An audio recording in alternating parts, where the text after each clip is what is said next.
North পোলের একটি জায়গাতে, যেখানে আমরা জুলিয়া এবং অস্কার নামক দুজন সায়েন্টিস্টকে দেখতে পাই। তারা দুজন মিলে সেখানকার পানির নিচে এক ধরনের বিস্ফোরণ ঘটিয়ে একটি রিসার্চ করছিল। কিন্তু ঠিক তখনই তাদের কাছে একটি ফোন আসে, যেখানে তাদেরকে অনেক বড় একটি তুফানের সতর্কবার্তা দেওয়া হয় এবং দ্রুত তাদেরকে সেই জায়গা ছেড়ে চলে আসতে বলা হয়। তাই তারা দুজন তাদের জিনিসপত্র প্যাক করতে থাকে। এদিকে সেখানকার একটি সমুদ্রের নিচে আমরা একটি সাবমেরিনকে দেখতে পাই, যেখানে একটি রিসার্চ টিম সমুদ্রের তলদেশ নিয়ে রিসার্চ করছিল। কিন্তু হঠাৎ করেই তারা দেখতে পায় যে অদ্ভুতভাবে সমুদ্রের তলদেশের পানি উপরের দিকে উঠে আসছে। এদিকে জুলিয়া যে স্ক্যানার লাগিয়েছিল, সেই স্ক্যানারটি হঠাৎ অদ্ভুত আচরণ করছিল এবং হঠাৎ করেই তাদের আশেপাশের বরফগুলো ফাটতে শুরু করেছিল। তাই অস্কার দ্রুত বোমটি বিস্ফোরণ করে তার টাস্ক কমপ্লিট করতে চাইছিল।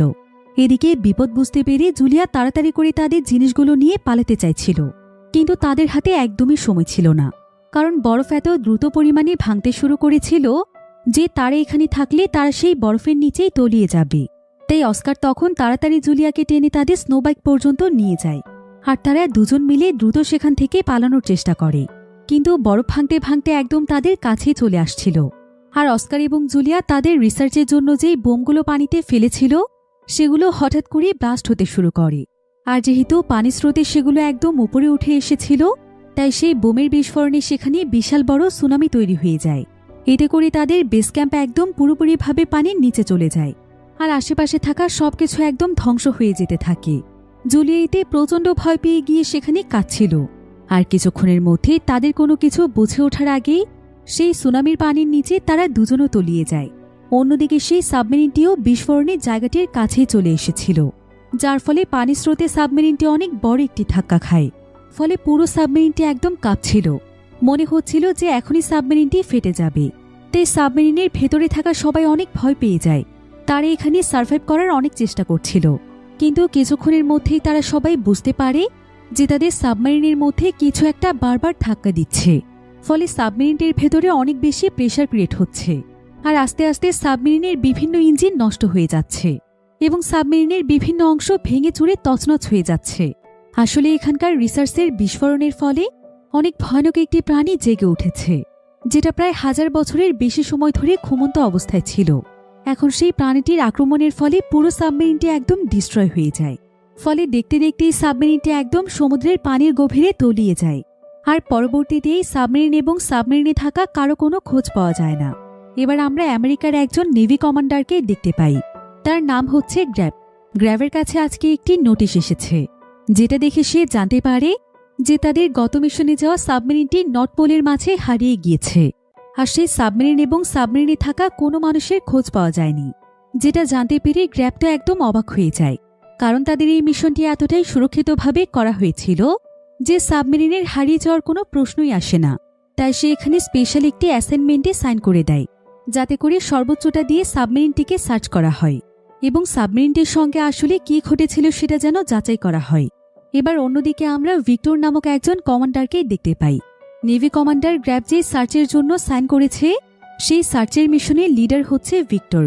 ভিক্টর আজকে তার পুরো টিমকে নিয়ে সেই হারিয়ে যাওয়া সাবমেরিনের সন্ধানে যাচ্ছে। এবার তাদের ডেপুটি কমান্ডার গুসকোপ সবকিছু চেক করার পর সাবমেরিনটিকে স্টার্ট করার জন্য অর্ডার দেয়। ফলে কিছুক্ষণের মধ্যেই সমুদ্রের গভীরে তাদের যাত্রা শুরু হয়ে যায়। তবে সাবমেরিনটি যখন সমুদ্রের উপরে ছিল, তখন ভিক্টর এবং গুসকোপ সাবমেরিনের উপরে এসে আবহাওয়া চেক করছিল যে আকাশের পরিস্থিতি ভালো আছে কিনা। তারা পর্যবেক্ষণ করে দেখতে পায় যে আবহাওয়ার পরিস্থিতি খুবই ভালো। তাই ভিক্টর তখন সাবমেরিনটিকে সমুদ্রের গভীরে নিয়ে যেতে শুরু করে।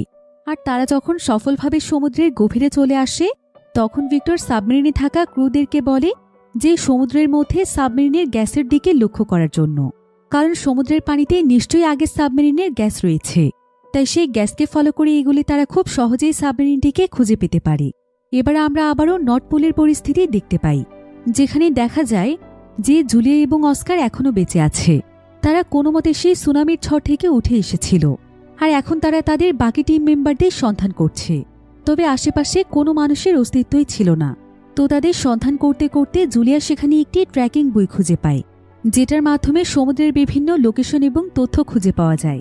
অন্যদিকে আমরা ভিক্টরদের সাবমেরিনটিকে দেখতে পাই। সাবমেরিনের ক্রুরা যখন আশেপাশের সবকিছু চেক করছিল, তখন তারা একটি বিষয় দেখে অনেক ভয় পেয়ে যায়। সেটা হলো তারা এখন যেই জায়গাটিতে এসেছে, সেই জায়গাটিতে প্রচুর পরিমাণে তিমি রয়েছে, যেটা তাদের সাবমেরিনের জন্য ঝুঁকিপূর্ণ হতে পারে। তাছাড়া তারা এখন যে গভীরতায় রয়েছে সেখানে এতগুলো তিমি একসঙ্গে থাকাটা কিছুটা অস্বাভাবিক ছিল। এখন এখানে যাতে বড় কোনো দুর্ঘটনা না ঘটে, তাই ভিক্টর ক্রুদেরকে বলে সাবমেরিনটি সমুদ্রের আরও গভীরে নিয়ে যাওয়ার জন্য, যাতে করে তিমিগুলো তাদের সাবমেরিনের উপর হামলা করতে না পারে।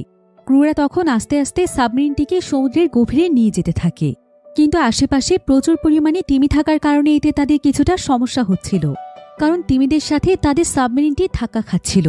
তাই ভিক্টর সবাইকে সাবমেরিনে সাইরেন বাজাতে বলে, যাতে করে সাইরেনের শব্দে তিমিগুলো ভয় পেয়ে দূরে চলে যায়।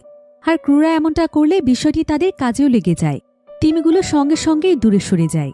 এরপর তারা আস্তে আস্তে সাবমেরিনটিকে সমুদ্রের গভীরে নিয়ে চলে আসছে, কিন্তু এতেও যেন সমস্যা শেষ হয় না, কারণ সাবমেরিনটি সমুদ্রের যত গভীরে যাচ্ছিল সাবমেরিনের ভেতরে থাকা সবাই অদ্ভুত অদ্ভুত আওয়াজ শুনতে পাচ্ছিল।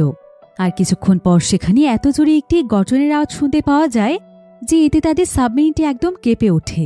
কেউ বুঝতে পারছিল না যে এটা কিসের আওয়াজ ছিল। তবে কিছুক্ষণ পরেই তারা সাবমেরিনের আশেপাশে বিশাল কিছুর অস্তিত্ব খুঁজে পায়। এরপর কিছুক্ষণ পর্যবেক্ষণ করে তারা বুঝতে পারে যে এটা আসলে দানব আকৃতির একটি মাইথোলজিক্যাল ক্রিয়েচার, যেটার নাম হচ্ছে ক্র্যাকেন। এই ক্রিয়েচার পৃথিবী থেকে বিলুপ্ত হয়ে গিয়েছিল, তবে পৃথিবী এবং জীববিজ্ঞান সম্পর্কিত বইয়ের কোথাও কোথাও এই প্রাণীটির অস্তিত্ব পাওয়া যায়, কিন্তু পৃথিবীর কোনো মানুষই কখনোই এই প্রাণীটিকে দেখেনি। তাই ভিক্টর এবং তার পুরো টিমের কাছে এই বিষয়টি অবিশ্বাস্য ছিল। ভিক্টর তখন ইমার্জেন্সিভাবে তার টিমকে সাবমেরিনটিকে সেই জায়গা থেকে সরিয়ে নিতে বলে, যাতে করে ক্র্যাকেন কোনোভাবেই তাদের উপস্থিতি টের না পায়। পুরো সাবমেরিনে ইমার্জেন্সি সিগন্যাল চালু করে দেয়া হয়।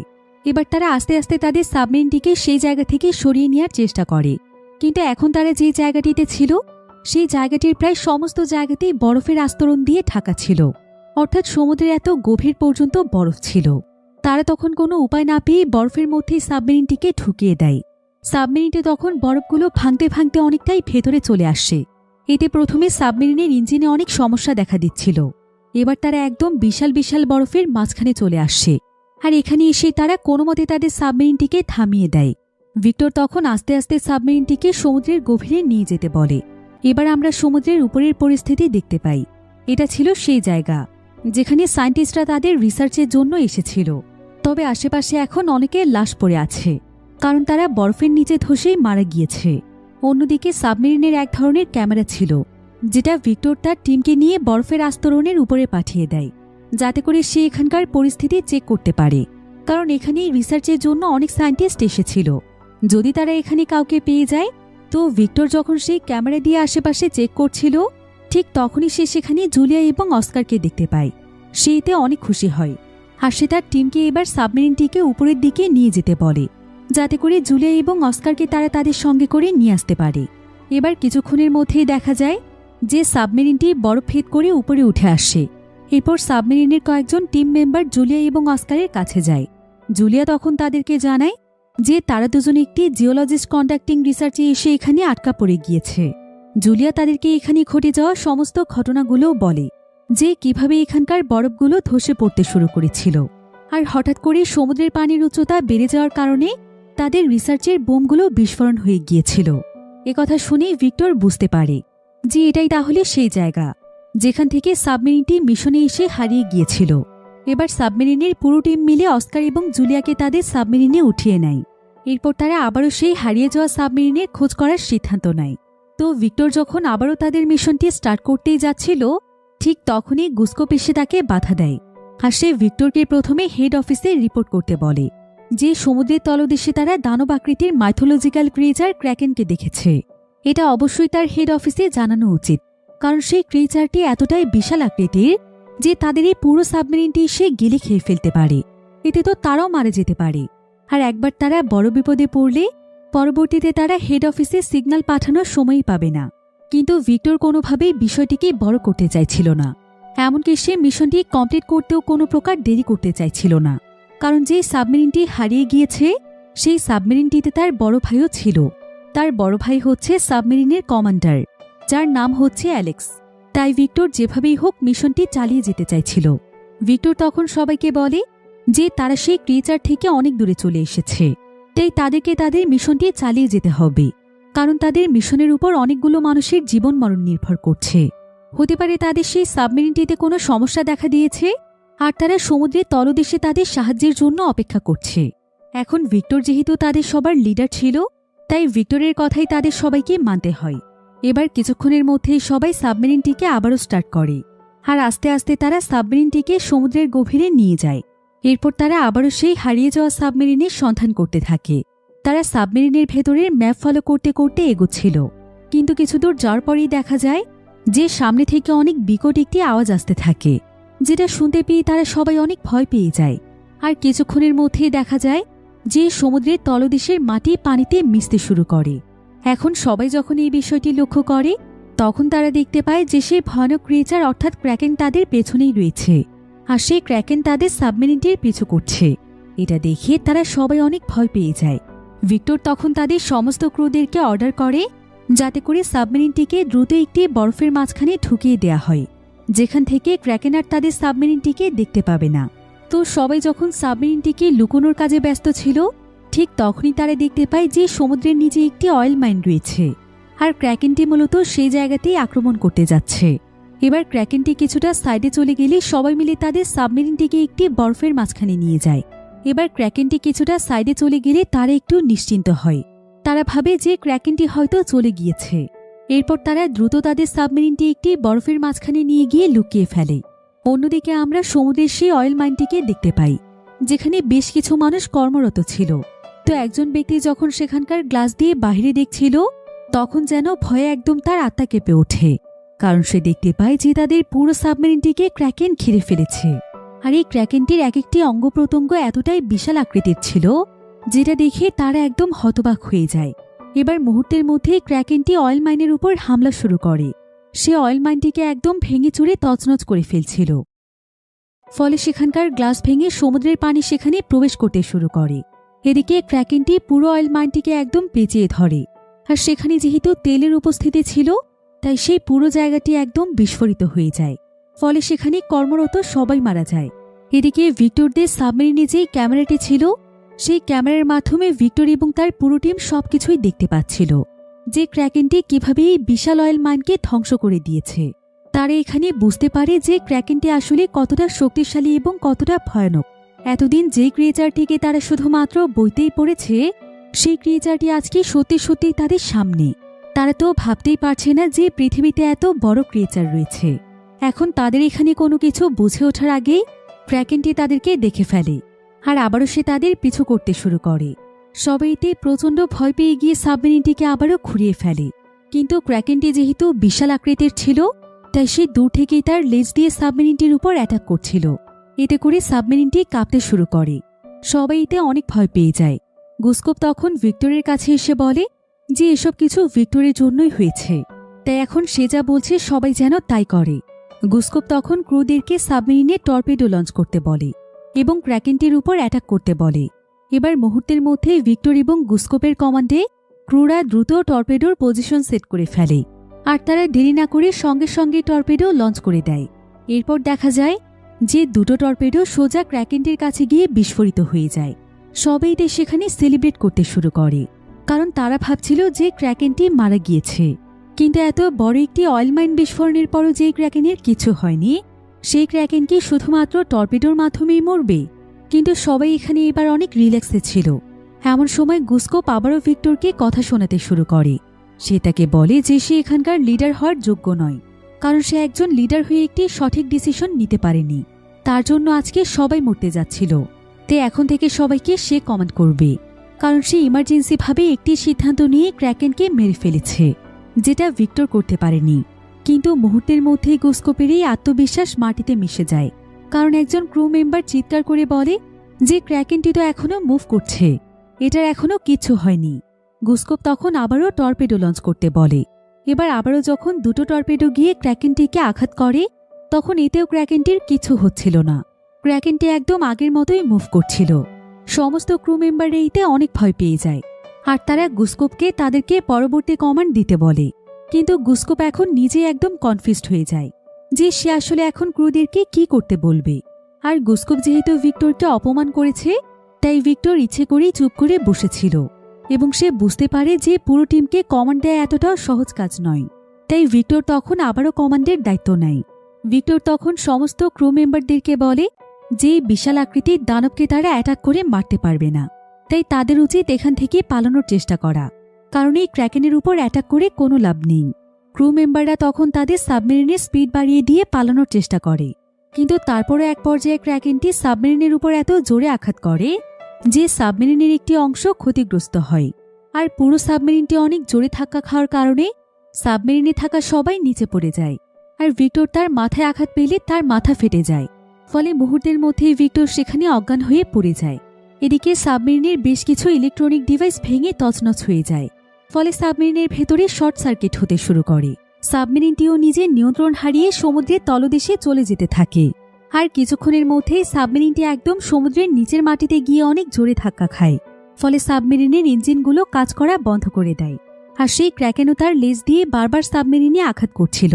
এতে করে সাবমেরিনের ক্রু মেম্বাররা অনেক ভয় পেয়ে যায়। তারা দ্রুত সেখানকার ইমার্জেন্সি সিগন্যাল চালু করে দেয়। সেই সাথে তারা হেড অফিসেও সিগন্যাল পাঠানোর চেষ্টা করছিল, কিন্তু এখন সিগন্যালগুলো কোনোভাবেই কাজ করছিল না। এদিকে সাবমেরিনটিকে চারিদিক থেকে ক্র্যাকেন ঘিরে ফেলে। সাবমেরিনটি একদম ক্র্যাকেনের মাঝখানে পড়ে যায়। অন্যদিকে ঠিক তখনই সাবমেরিনের ইঞ্জিন রুমে আগুন লেগে যায়। এতে পরিস্থিতি আরও অনেক বেশি খারাপ হয়ে যেতে থাকে। সবাই ভাবতে থাকে যে তাদের বাঁচার আর কোনো উপায় নেই, কারণ ইঞ্জিন রুমে আগুন লেগে ইঞ্জিনই যদি নষ্ট হয়ে যায় তাহলে তো তারা আর তাদের সাবমেরিন নিয়ে ফিরতে পারবে না। এদিকে একজন ক্রু যখন সিগন্যাল পাঠানোর চেষ্টা করছিল, তখন সে হেডফোনের মাধ্যমে বাহিরে এমন বিকট একটি আওয়াজ শুনতে পায় যে সে আওয়াজ শুনে সে জ্ঞান হারিয়ে ফেলে। অন্যদিকে ততক্ষণে ভিক্টরের জ্ঞান ফিরে আসে। ভিক্টর তখন দ্রুত কন্ট্রোল রুমে চলে আসে, আর সে তার অন্যান্য ক্রুদেরকে অর্ডার দেয় যত দ্রুত সম্ভব ফায়ার এক্সটিংগুইশার নিয়ে ইঞ্জিন রুমে যাওয়ার জন্য এবং অন্ততপক্ষে আগুন নেভানোর চেষ্টা করার জন্য, কারণ এখানে অনেকগুলো মানুষের জীবন মরণের ব্যাপার। এদিকে ততক্ষণে টর্পেডো রুমেও আগুন ছড়িয়ে পড়েছিল, আর যদি একবার টর্পেডোতে আগুন লেগে যায় তাহলে সমস্ত টর্পেডোগুলো ব্লাস্ট হয়ে যাবে।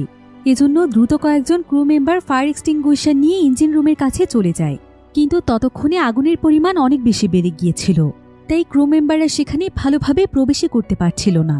তারপরও তারা নিজেদের জীবন বাজি রেখে সেখানকার ভেতরে চলে যায় আর ফায়ার এক্সটিংগুইশার দিয়ে আগুন নিয়ন্ত্রণের চেষ্টা করে। কিন্তু এদিকে পেছনের সাইড দিয়ে টর্পেডো রুমে আগুন পৌঁছে গিয়েছিল, আর টর্পেডোর মধ্যে আগুন লেগে যাওয়ার কারণে সঙ্গে সঙ্গে টর্পেডো রুমটি একদম ব্লাস্ট হয়ে যায়, যার ফলে অনেক ক্রু মেম্বার সেখানে আহত হয়। তবে যারা যারা এখনও সুরক্ষিত ছিল তারা কোনো মতে ভেতরে গিয়ে আগুনের সমস্ত জায়গাতে ফায়ার এক্সটিংগুইশার ব্যবহার করে। এরপর যারা আহত হয়ে সেখানে পড়েছিল তাদেরকেও টেনে সেই জায়গা থেকে বের করে নিয়ে আসে এবং সঙ্গে সঙ্গে সেই জায়গাটি লক করে দেয় এবং খুব ভালোভাবে জায়গাটিকে সিল করে ফেলে। ফলে আস্তে আস্তে আগুন নিয়ন্ত্রণে চলে আসে। এবার পরিস্থিতি কিছুটা শান্ত হয়ে গেলে সমস্ত আহত ক্রুদেরকে রেস্টরুমে নিয়ে আসা হয়। এরপর সাবমেরিনে সবাই মিলে তাদের ট্রিটমেন্ট শুরু করে। আর সাবমেরিনে আগে থেকেই ট্রিটমেন্টের বিভিন্ন জিনিসপত্র রাখা ছিল, যাতে করে যে কোনো জরুরি পরিস্থিতিতে তারা এগুলোকে কাজে লাগাতে পারে। এবার আমরা সেখানে সায়েন্টিস্ট জুলিয়াকে দেখতে পাই। জুলিয়া এখানকার মেডিকেল টিমকে সবচাইতে বেশি সাহায্য করছিল, কারণ মেডিকেলের ব্যাপারে তার বেশ ভালো আইডিয়া আছে, তাই সে প্রত্যেকটি ক্রু মেম্বারের ট্রিটমেন্ট করছিল। এভাবেই জুলিয়া প্রায় বেশ কয়েক ঘন্টা কাজ করে। যে ভিক্টরও যেহেতু আজকে আহত হয়েছিল তাই সে একটি রুমে বসে বিশ্রাম নিচ্ছিল, কিন্তু কিছুক্ষণ পর তার কাছে জুলিয়া আসে।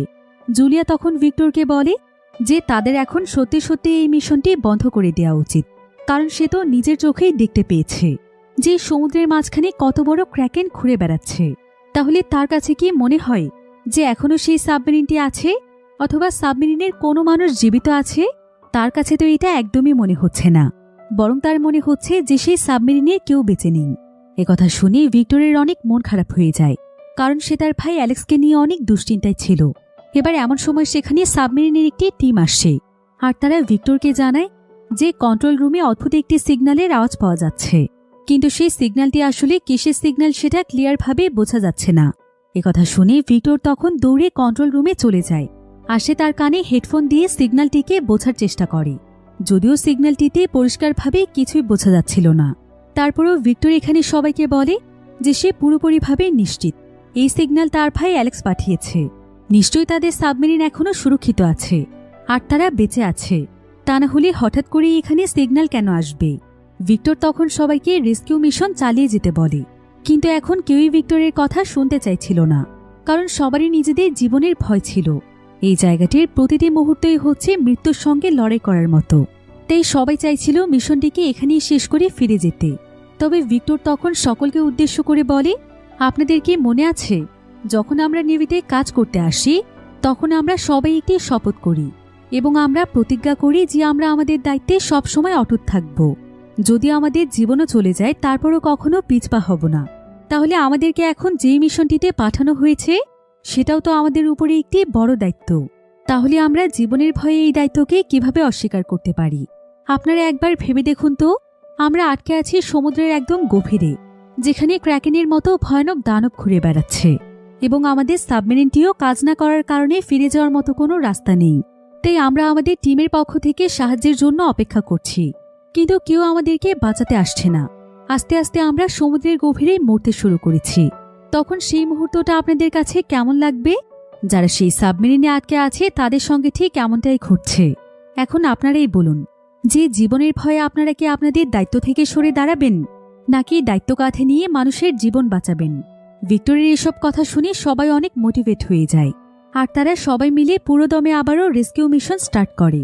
সাবমেরিনের ইঞ্জিনে সবকিছু ঠিকঠাকভাবে সেট আপ করার পর ক্রুরা আবারও সাবমেরিন নিয়ে এগোতে থাকে। ভিক্টর এতে সকলের প্রতি অনেক খুশি হয়, কারণ তারা সবাই তার কথা রেখেছে। এবার দেখতে দেখতেই সাবমেরিনটি সমুদ্রের প্রায় 1000 মিটার গভীরে চলে যায়। ক্রু মেম্বাররা তখন ভিক্টরকে জানায় যে তারা তাদের সাবমেরিনের একদম শেষ লিমিটে চলে এসেছে, কারণ 1000 মিটারই হচ্ছে তাদের সাবমেরিনের ম্যাক্সিমাম লিমিট। তাই এখন তারা এর চাইতে আর গভীরে যেতে পারবে না। তবে তারা যেহেতু এখন একদম ম্যাক্সিমাম লিমিটে পৌঁছে গিয়েছে, তাই দেখা যায় সাবমেরিনের উপর যে পানির প্রেশার পড়ছিল সেই প্রেশারের কারণে সাবমেরিনের বিভিন্ন জায়গাতে সমস্যা দেখা দেয়। এমনকি প্রেশারে সাবমেরিনের বিভিন্ন নাট খুলে যেতে থাকে। তাই ভিক্টর তখন সাবমেরিনটিকে আরেকটু উপরে নিয়ে যেতে বলে, যাতে করে ম্যাক্সিমাম লিমিট থেকে কিছুটা কম থাকে। তবে এমন সময় পিটার নামক একজন ক্রু মেম্বার বলে যে তারা এখন একটি আন্ডার ওয়াটার রিভাইনের কাছে পৌঁছে গিয়েছে, যেটা কিনা মূলত বিশাল বড় একটি খাদ। আর এই খাদের গভীরতা প্রায় 5000 মিটারের চাইতেও অনেক বেশি। তারা এখন খাদটির ঠিক উপরের অংশে আছে, আর খাদটি দেখে বোঝাই যাচ্ছিল যে এর গভীরতা কতটা বেশি হতে পারে। তাই ভিক্টর তখন ক্রুদেরকে বলে যে সাবমেরিনের ইঞ্জিন বন্ধ করে সাবমেরিনটিকে এখানে ভাসিয়ে রাখতে। সে নিজে এখন স্পেশাল একটি স্যুট পরে সাবমেরিন থেকে বেরিয়ে যাবে, আর সেই খাদের মধ্যে সে একাই যাবে এবং সন্ধান করবে যে সেখানে সেই সাবমেরিনটি আছে কিনা। ভিক্টরের এমন কথায় সবাই অনেক অবাক হয়ে যায়। তবে ভিক্টর তাদের লিডার হয়, তারা তার কথাই মেনে নেয়। সাবমেরিনটিকে সেই জায়গাতেই থামিয়ে দেয়া হয়। এরপর ভিক্টর ওকি নামক একটি ছেলেকে তার কাছে ডাকে, আর সে ওকিকে বলে ডাইভিংয়ের জন্য তাকে রেডি করে দিতে, কারণ এটা ছিল ওকিরই কাজ। তো এবার খুবই অল্প সময়ের মধ্যে ভিক্টর রেডি হয়ে যায়। এরপর সে সমুদ্রে ডাইভ করার জন্য সাবমেরিন থেকেই বের হতে যাচ্ছিল, কিন্তু এমন সময় গুসকো ভিক্টরকে বলে, তুমি যেটা করছো সেটা একদমই ঠিক নয়। আমার কাছে মনে হয় না যে সেই সাবমেরিনটি এখনও ঠিকঠাক আছে, কারণ প্রত্যেকটি সাবমেরিনেরই একটি প্রেশার লিমিট রয়েছে। আর আমার মনে হয় যে সেই সাবমেরিনটি এই গভীর খাদের মধ্যেই হারিয়ে গিয়েছে। আর তুমি তো জানোই যে সাবমেরিন সমুদ্রে যত বেশি গভীরে যায় সাবমেরিনের উপর পানির প্রেশার তত বেশি বাড়তে থাকে। তাই যদি সেই সাবমেরিনটি এখানে ডুবেও যায় তাহলে 5000 মিটার নিচে চলে গেলে সাবমেরিনটি তো ধ্বংস হয়ে যাওয়ার কথা। তারপরও তুমি এই গভীরতায় ডাইভ করতে চাইছো? আরেকবার চিন্তা করে দেখো, এতে তোমার জীবনও চলে যেতে পারে। তবে ভিক্টর তারপরে একবার সবকিছু চেক করে দেখতে চাইছিল। আর এমন সময় ওকে বলে যে সেও ভিক্টরের সঙ্গে যেতে চায়। সে কখনোই তার একজন সঙ্গীকে এত বড় বিপদে একা ঠেলে দেবে না। এরপর ওকি এবং ভিক্টর তাদের সাবমেরিনে থাকা স্পেশাল একটি বোটে উঠে পড়ে, যেখানে রেস্কিউ করার সমস্ত কিছুই ছিল। এবার তারা সেই বোট নিয়েই নেমে পড়ে সেই খাদের গভীরে, যেখানে অন্ধকার ছাড়া কিছু ছিল না। তবে বোটের মধ্যে থাকা বিশেষ একটি লাইটের কারণে তারা আশেপাশে দেখতে পাচ্ছিল। তো এভাবেই সন্ধান করতে করতে তারা সেই খাদের প্রায় 1700 মিটার গভীরে চলে আসে, কিন্তু এত গভীরতায় এসেও তেমন কিছু দেখা যাচ্ছিল না। ভিক্টর তখন গভীরতা আস্তে আস্তে আরও বাড়াতে বলে। এবার যখন তারা প্রায় 2000 মিটার গভীরতায় পৌঁছে যায় তখন তারা দূর থেকে বেশ কিছু জিনিস দেখতে পাচ্ছিল। এরপর আস্তে আস্তে যখন তারা আরেকটু কাছে যায় তখন তারা দেখতে পায় যে এখানকার আশেপাশে অনেক পরিত্যক্ত জাহাজ পড়ে আছে, এমনকি বেশ কিছু সাবমেরিনও ছিল। এতে ভিক্টর এবং ওকি বুঝতে পারে যে এই জায়গাতে তাহলে এখন পর্যন্ত অনেক জাহাজ এবং সাবমেরিন হারিয়ে গিয়েছে, আর না জানি এখানে কত মানুষের মৃত্যু হয়েছে। তবে তারা সবচাইতে বেশি অবাক হয়ে যায় একটি বিষয় দেখে, সেটা হলো তারা এই জায়গাতে টাইটানিক জাহাজেরও ধ্বংসাবশেষ দেখতে পায়। এতে তারা বুঝতে পারে যে সাবমেরিনে করে তারা কতটা দূরে চলে এসেছে। তারা সেই জায়গাতে চলে গিয়েছে যেখানে টাইটানিক ডুবে গিয়েছিল। তবে আশেপাশে তারা এমন কোনো সাবমেরিন দেখতে পাচ্ছিল না, যেটাকে দেখে মনে হচ্ছে রিসেন্টলি ডুবে গিয়েছে। এখানকার প্রত্যেকটি জিনিসই খুবই পুরনো এবং পরিত্যক্ত ছিল। ভিক্টর তখন ওকিকে তাদের বোটটিকে আরও গভীরে নিয়ে যেতে বলে, কারণ এমনও হতে পারে যে সাবমেরিনটি কোনো ফাঁকা জায়গাতে পড়েছে এবং সেটা আরও গভীরে তলিয়ে গিয়েছে। ওকেও তখন ভিক্টরের কথা মতো সেটাই করে। তারা যখন আরও 1000 মিটার গভীরে চলে যায়, তখন তারা নতুন সাবমেরিনের মতো কিছু একটা দেখতে পায়, যেটাকে দেখে পরিত্যক্ত মনে হচ্ছিল না। এরপর আরেকটু কাছে যাওয়ার পরই তারা নিশ্চিত হয়ে যায় যে এটাই সেই সাবমেরিন যেটার সন্ধান তারা করছে। ভিক্টর এতে অনেক খুশি হয়ে যায়, কারণ অবশেষে তার ধারণাই সত্যি হয়েছে। সাবমেরিনটি এখনও পুরোপুরিভাবে অক্ষত অবস্থায় আছে। তো ভিক্টর এবং ওকি এখানে একদমই সময় নষ্ট করে না। তারা এখন যে বোটটিতে রয়েছে, ওকে সেই বোটটি চালাতে অনেক বেশি এক্সপার্ট ছিল, আর সেখানে সেই সাবমেরিনের সাথে তাদের বোটটিকে অ্যাটাচ করার চেষ্টা করছিল। যদিও প্রথমে তাদের জন্য বিষয়টি অনেকটাই ডিফিকাল্ট ছিল, কিন্তু ওকি তার দক্ষতা দিয়ে কিছুক্ষণের মধ্যেই তাদের বোটটিকে সাবমেরিনটির মধ্যে অ্যাটাচ করে ফেলে। এরপর ভিক্টর এবং ওকি দুজন মিলে সেই সাবমেরিনের দরজাটি খুলে ফেলে, আর তারা সেই সাবমেরিনের ভেতরে প্রবেশ করে। তবে সাবমেরিনের উপরের ঢাকনা তারা খুলতে পারলেও ভেতরে আরও একটি ঢাকনা ছিল, তাই তারা দুজন মিলে তখন সেই ঢাকনাটিকেও খোলার চেষ্টা করে। আস্তে আস্তে তারা সেখানকার নাটগুলোকে আলগা করে ফেলে এবং প্রায় অনেক সময় যাবৎ চেষ্টা করার পর তারা সেই ঢাকনাটি খুলতেও সক্ষম হয়ে যায়। আর ঢাকনাটি সেখান থেকে খোলার পরই তারা দেখতে পায় যে সাবমেরিনের ভেতরে এখনও বেশ কয়েকজন বেঁচে আছে। তবে সাবমেরিনটির প্রায় অনেকটা অংশ পানি দিয়ে তলিয়ে গিয়েছে, আর যারা বেঁচে আছে তারা অনেক কষ্ট করে সার্ভাইভ করার চেষ্টা করছে। এটা দেখে ভিক্টর যেন তার নিজের মাঝে প্রাণ ফিরে পায়, কারণ সে দেখতে পায় যে এখানে তার ভাই অ্যালেক্সও রয়েছে। তার এত পরিশ্রম যেন এখন সার্থক হয়েছে। এদিকে অ্যালেক্স এবং তার সঙ্গীরাও তাদেরকে দেখতে পেয়ে অনেক খুশি হয়ে যায়। তারা তো ভাবতেই পারেনি যে এত গভীর সমুদ্রে কেউ তাদেরকে বাঁচাতে আসবে। অন্যদিকে ভিক্টর এবং ওকি যখন তাদের সাবমেরিনে এই খবরটি পৌঁছে দেয় যে তারা সেই হারিয়ে যাওয়া সাবমেরিনটি খুঁজে পেয়েছে এবং সেখানকার ক্রু মেম্বাররা এখনও বেঁচে আছে, এটা শুনে ভিক্টরদের টিমের সবাই খুশিতে আত্মহারা হয়ে পড়ে। আর তারা সবাই মিলে সেখানে উল্লাস করতে থাকে, কারণ অবশেষে তাদের সমস্ত পরিশ্রম সফল হতে চলেছে। অন্যদিকে ভিক্টর এবং ওকি একদমই সময় নষ্ট না করে দ্রুত সেই সাবমেরিনের ক্রু মেম্বারদেরকে উপরে উঠিয়ে আনতে থাকে এবং তাদেরকে তাদের সেই স্পেশাল বোটে ট্রান্সফার করতে থাকে। কিন্তু সেই স্পেশাল বোটটিতেও মানুষের লিমিট ছিল, তাই যখন তারা আস্তে আস্তে সাবমেরিনের অর্ধেক মানুষকে সেই বোটে ট্রান্সফার করে দেয়, তখন বোটটি একদম ফুল হয়ে যায়। সেখানে আর একজন মানুষ ওঠার মতো কোনো জায়গা ছিল না। তাই ভিক্টর তখন ওকিকে বলে যে সে যেন তাদের সবাইকে তাদের সাবমেরিন পর্যন্ত পৌঁছে দেয় এবং যত তাড়াতাড়ি সম্ভব সে যেন আবারও ফিরে আসে।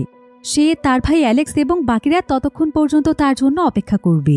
ওকি তখন ভিক্টরের কথাতেই রাজি হয়। সে তখন অর্ধেক মানুষকে নিয়েই তাদের সাবমেরিনের উদ্দেশ্যে রওনা হয়। তবে সেই জায়গা থেকে চলে আসার আগে ওকে সেই সাবমেরিনের উপর একটি লোকেশন ট্র্যাকার লাগিয়ে দেয়, যেটা তাদের বোটের মধ্যেই ছিল, যাতে করে দ্বিতীয়বার সে খুব সহজেই এই লোকেশনে পৌঁছে যেতে পারে। কিন্তু সেখানে থাকা রিনো নামক একজন ক্রু মেম্বার সেই লোকেশন ট্র্যাকারটিকে বন্ধ করে দিতে বলে। সে বলে যে সমুদ্রের গভীরে কখন কি হয়ে যায় আমরা কেউ জানি না, হয়তো কোনো পানির স্রোত অথবা কোনো ক্রিয়েচারের ধাক্কায় লোকেশন ট্র্যাকারটি দূরে সরে যেতে পারে। এতে করে পরবর্তীতে ওকে যখন এখানে আসবে তখন সে হয়তো এভাবেই ভুল লোকেশনে চলে যেতে পারে। ওকেও তখন রিনোর কথা মতো ট্র্যাকারটিকে বন্ধ করে দেয়।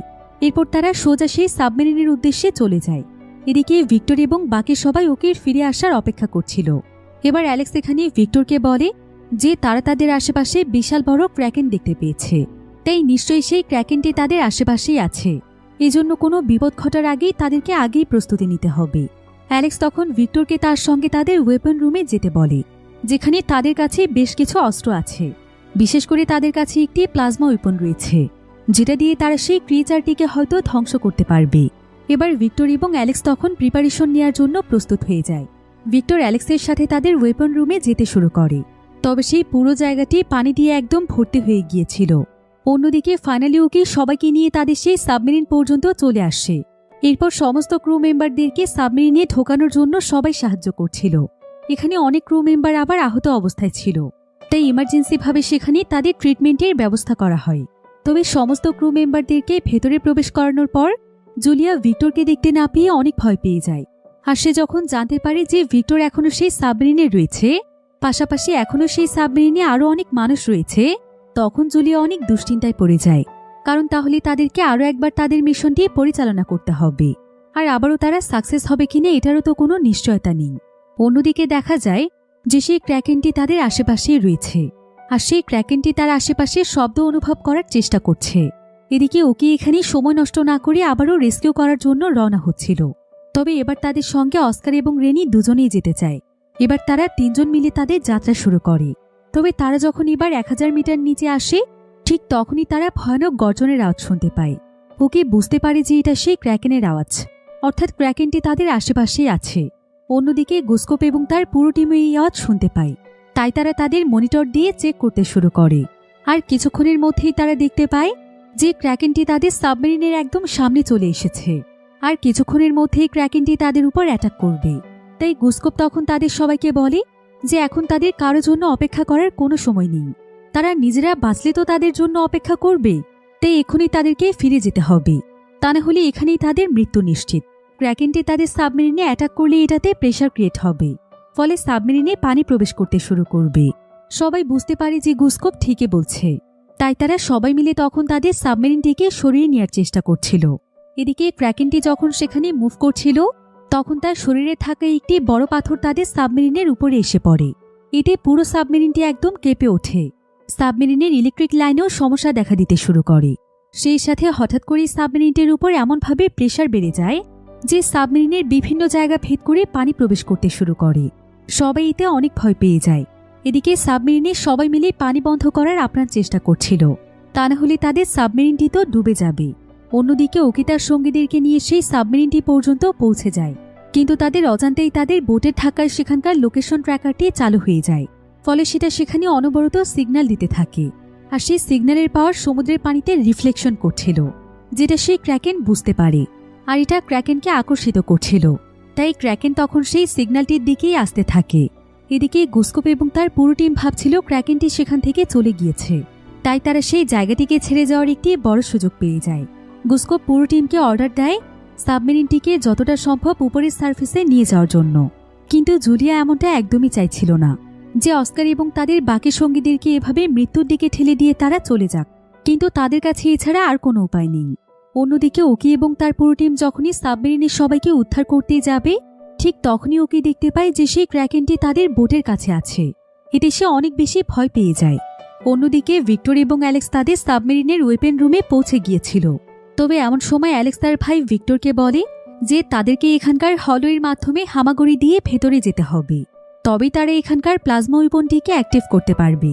অন্যদিকে ওকি তাদের স্পেশাল বোটটিকে সাবমেরিনের সাথে অ্যাটাচ করে ফেলেছিল, আর সে এখানে যত দ্রুত সম্ভব সেখানকার ক্রু মেম্বারদেরকে বোটে উঠিয়ে নেওয়ার চেষ্টা করছিল, কারণ যে কোনো সময় ক্র্যাকেন তাদের বোটের মধ্যে হামলা করতে পারে।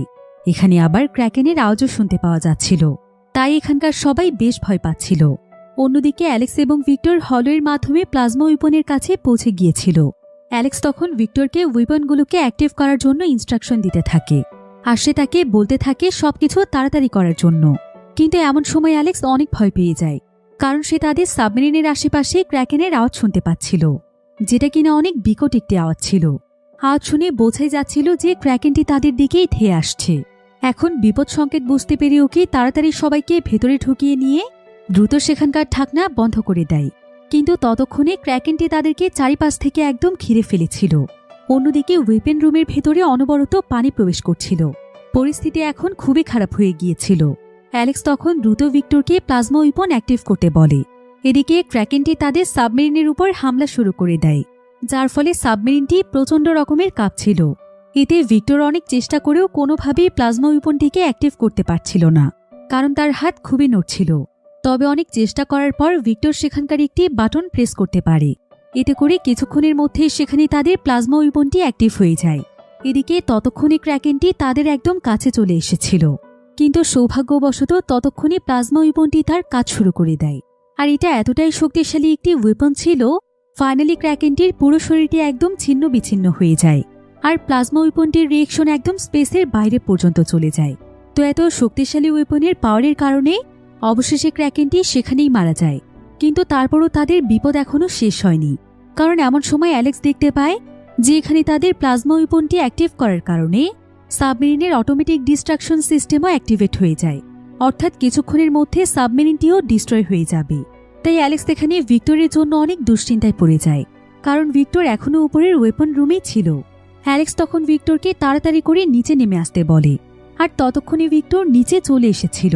তবে এখন এই পুরো জায়গাটি আরও বেশি পানি দিয়ে ভরে গিয়েছে। বিশেষ করে তারা যে হলওয়ের রাস্তাটি দিয়ে এখানে প্রবেশ করেছিল, সেই রাস্তাটি এখন প্রায় পুরোপুরিভাবেই পানির নিচে চলে গিয়েছিল। এদিকে সাবমেরিনটি ডিস্ট্রয় হওয়ার টাইমার স্টার্ট হয়ে গিয়েছিল। তবে ভিক্টর এবং অ্যালেক্স কোনো মতে সাবমেরিনের দরজার কাছে চলে আসে, আর তারা সেখানকার সিঁড়ি দিয়ে উপরে উঠতে শুরু করে। এদিকে সাবমেরিনটি একদম ডুবেই যাচ্ছিল, কিন্তু তার আগেই তারা দুই ভাই কোনো মতে ওকির বোটে উঠে পড়ে, আর তারা দ্রুত তাদের বোটের দরজা লক করে দেয়। এবার ওকি যখন দ্রুত তাদের বোটটিকে স্টার্ট করতেই যাবে, তখন তারা দেখতে পায় যে তাদের কানেক্টিং হ্যাচটি সাবমেরিনের সঙ্গে আটকে গিয়েছে। এদিকে সাবমেরিনটি ডিস্ট্রয় হতে আর মাত্র কয়েক সেকেন্ড সময় বাকি ছিল, তাই বোটে থাকা সবাই মিলে বোটটির মধ্যে প্রেশার ক্রিয়েট করছিল। এবার একদম শেষ পর্যায়ে এসে কোনো মতে তাদের বোটটি দূরে সরে আসে, আর সঙ্গে সঙ্গে সাবমেরিনটি বিস্ফোরিত হয়ে যায়। কিন্তু এখানে আর বোঝা যায় না যে ভিক্টররা বেঁচে আছে নাকি মারা গিয়েছে। অন্যদিকে দেখা যায় গুসকোপ এবং তার পুরো টিম একদম সারফেসে চলে এসেছিল, যে জায়গাটা একদম সুরক্ষিত ছিল, আর তারা সবাই মিলে এখানে তাদের একটি রেস্কিউ শিপের জন্য অপেক্ষা করছিল। এবার জুলিয়া একটি দূরবীন দিয়ে দেখতে চাইছিল যে সেই শিপটি আসছে কিনা, কিন্তু এমন সময় সে দেখতে পায় যে দূরে তাদের সাবমেরিনের স্পেশাল বোটটিকে দেখা যাচ্ছে। এতে তো জুলিয়া খুশিতে একদম আত্মহারা হয়ে যায়। তখন তারা সবাই মিলে সেখানে উল্লাস করতে থাকে। এবার ফাইনালি ওকি এবং ভিক্টর সবাইকে নিয়ে তাদের সাবমেরিনের কাছে পৌঁছে যায়। এত কিছুর পর সবাই একটি বিষয় ভেবেই অনেক খুশি ছিল, তারা সবাইকে বাঁচিয়ে আনতে পেরেছে। এবার এক এক করে তারা সবাই তাদের সাবমেরিনে প্রবেশ করে। এরপর তারা শুরু করে দেয় তাদের বাড়িতে ফেরার যাত্রা। কিছুক্ষণ পর ভিক্টর এবং গুসকোপ সাবমেরিনের উপরে একসঙ্গেই দাঁড়িয়েছিল। তারা এখানকার আবহাওয়া পর্যবেক্ষণ করছিল। তবে গুসকোপকে দেখেই বোঝা যাচ্ছিল যে ভিক্টর গুসকোপের সঙ্গে তার ব্যবহারের জন্য লজ্জিত বোধ করছে, কারণ সে গুসকোপকে উদ্ধার কাজ বন্ধ করতে বলেছিল। অথচ ভিক্টর তার বিরুদ্ধে গিয়ে উদ্ধার কাজ চালানোর ফলে আজকে এতগুলো মানুষের জীবন বেঁচে গিয়েছে। এমনকি ক্র্যাকেনের মতো ভয়ানক দানবটিও ধ্বংস হয়েছে। তো এমনই একটি সুন্দর এন্ডিংয়ের মাধ্যমে গল্পটি এখানেই শেষ হয়ে যায়। তো আজকের গল্পটি আপনাদের কাছে কেমন লেগেছে সেটা আমাকে ভিডিওর নিচে কমেন্ট করে জানাতে ভুলবেন না। দেখা হবে পরবর্তী নতুন কোনো ভিডিওতে। সে পর্যন্ত সবাই ভালো থাকুন, সুস্থ থাকুন। আল্লাহ হাফেজ।